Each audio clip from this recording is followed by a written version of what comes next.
Leviticus 6:1 to 7:27.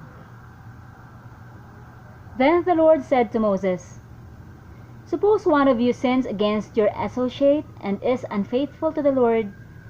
Suppose you cheat in a deal involving a security deposit, or you steal or commit fraud, or you find lost property and lie about it, or you lie while swearing to tell the truth, or you commit any other such sin.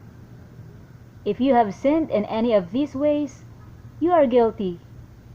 You must give back whatever you stole, or the money you took by extortion, or the security deposit, or the lost property you found, or anything obtained by swearing falsely. You must make restitution by paying the full price, plus an additional 20% to the person you have harmed. On the same day, you must present a guilt offering. As a guilt offering to the Lord, you must bring to the priest your own ram with no defects, or you may buy one of equal value. Through this process, the priest will purify you before the Lord, making you right with him, and you will be forgiven for any of these sins you have committed.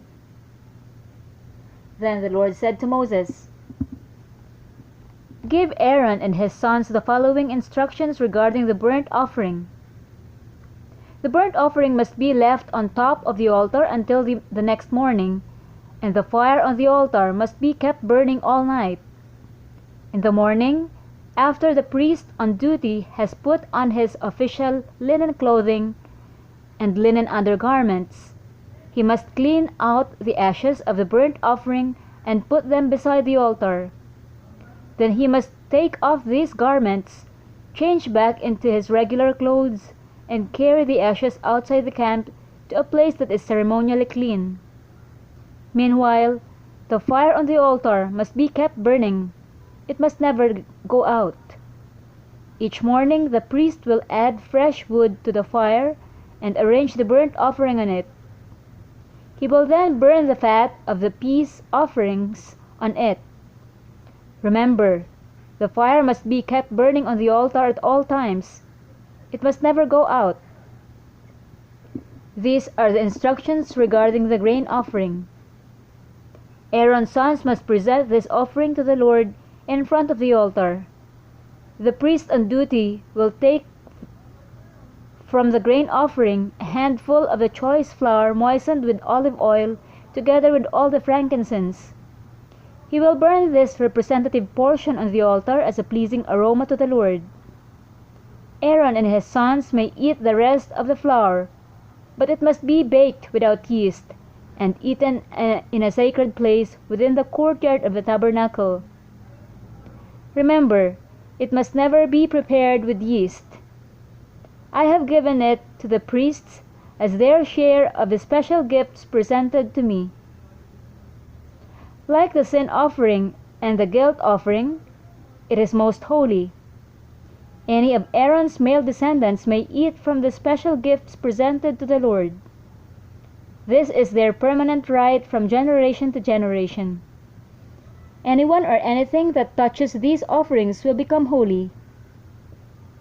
Then the Lord said to Moses, On the day Aaron and his sons are anointed, they must present to the Lord the standard grain offering of 2 quarts of choice flour, half to be offered in the morning, and half to be offered in the evening. It must be carefully mixed with olive oil and cooked on a griddle. Then slice this grain offering and present it as a pleasing aroma to the Lord. In each generation, the high priest who succeeds Aaron must prepare the same offering. It belongs to the Lord and must be burned up completely. This is a permanent law. All such grain offerings of a priest must be burned up entirely. None of it may be eaten. Then the Lord said to Moses, Give Aaron and his sons the following instructions regarding the sin offering. The animal given as an offering for sin is a most holy offering, and it must be slaughtered in the Lord's presence at the place where the burnt offerings are slaughtered. The priest who offers The sacrifice as a sin offering must eat his portion in a sacred place within the courtyard of the tabernacle. Anyone or anything that touches the sacrificial meat will become holy. If any of the sacrificial blood splattered on a person's clothing, the soiled garment must be washed in a sacred place. If a clay pot is used to boil the sacrificial meat, it must then be broken. If a bronze pot is used, it must be scoured and thoroughly rinsed with water. Any male from a priest's family may eat from this offering. It is most holy. But the offering for sin may not be eaten if its blood was brought into the tabernacle as an offering for purification, in the holy place. It must be completely burned with fire. These are the instructions for the guilt offering. It is most holy. The animal sacrificed as a guilt offering must be slaughtered at the place where the burnt offerings are slaughtered, and its blood must be splattered against all sides of the altar. The priest will then offer all its fat on the altar, including the fat of the broad tail, the fat around the internal organs, the 2 kidneys, and the fat around them near the loins, and the long lobe of the liver. These are to be removed with the kidneys, and the priests will burn them on the altar as a special gift presented to the Lord. This is the guilt offering. Any male from a priest's family may eat the meat. It must be eaten in a sacred place, for it is most holy. The same instructions apply to both the guilt offering and the sin offering. Both belong to the priest, who uses them to purify someone, making that person right with the Lord. In the case of the burnt offering, the priest may keep the hide of the sacrificed animal. Any grain offering that has been baked in an oven, prepared in a pan, or cooked on a griddle belongs to the priest who presents it. All other grain offerings, whether made of dry flour or flour moistened with olive oil, are to be shared equally among all the priests, the descendants of Aaron. These are the instructions regarding the different kinds of peace offerings that may be presented to the Lord. If you present your peace offering as an expression of thanksgiving, the usual animal sacrifice must be accompanied by various kinds of bread made without yeast, thin cakes mixed with olive oil, wafers spread with oil, and cakes made of choice flour mixed with olive oil. This peace offering of thanksgiving must also be accompanied by loaves of bread made with yeast. One of each kind of bread must be presented as a gift to the Lord. It will then belong to the priest, who splatters the blood of the peace offering against the altar. The meat of the peace offering of thanksgiving must be eaten on the same day it is offered. None of it may be saved for the next morning. If you bring an offering to fulfill a vow or a voluntary offering, the meat must be eaten on the same day the sacrifice is offered, but whatever is left over may be eaten on the second day. Any meat left over until the third day must be completely burned up. If any of the meat from the peace offering is eaten on the third day, the person who presented it will not be accepted by the Lord. You will receive no credit for offering it. By then, the meat will be contaminated. If you eat it, you will be punished for your sin. Meat that touches anything ceremonially unclean may not be eaten. It must be completely burned up. The rest of the meat may be eaten, but only by people who are ceremonially clean. If you are ceremonially unclean, and you eat meat from a peace offering that was presented to the Lord, you will be cut off from the community. If you touch anything that is unclean, whether it is human defilement or an unclean animal or any other unclean, detestable thing, and then eat meat from a peace offering presented to the Lord, you will be cut off from the community. Then the Lord said to Moses, "Give the following instructions to the people of Israel. You must never eat fat, whether from cattle, sheep, or goats. The fat of an animal found dead or torn to pieces by wild animals must never be eaten, though it may be used for any other purpose. Anyone who eats fat from an animal presented as a special gift to the Lord will be cut off from the community. No matter where you live, you must never consume the blood of any bird or animal. Anyone who consumes blood will be cut off from the community. Mark 3:7-30. Jesus went out to the lake with his disciples, and a large crowd followed him. They came from all over Galilee, Judea, Jerusalem, Idumea, from east of the Jordan River, and even from as far north as Tyre and Sidon. The news about his miracles had spread far and wide, and vast numbers of people came to see him. Jesus instructed his disciples to have a boat ready so the crowd would not crush him. He had healed many people that day, so all the sick people eagerly pushed forward to touch him.